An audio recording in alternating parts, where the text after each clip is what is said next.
Hi, this video is about how to check file backup, record and recover.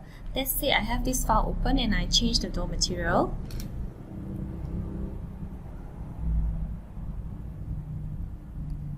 And then I save the file.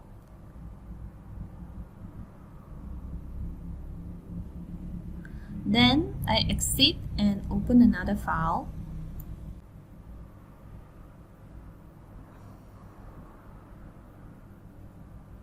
If I go back and open the previous kitchen file again, of course you will get the latest save file. But can I retrieve the old file with the old material? Can I reword the changes I made before? Not just the change of material, of course. The answer is yes. You just have to go back to File, My Design, click the Design Record button here.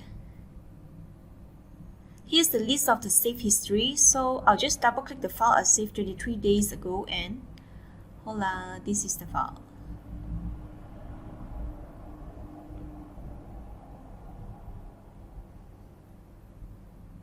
Then you just press the save button again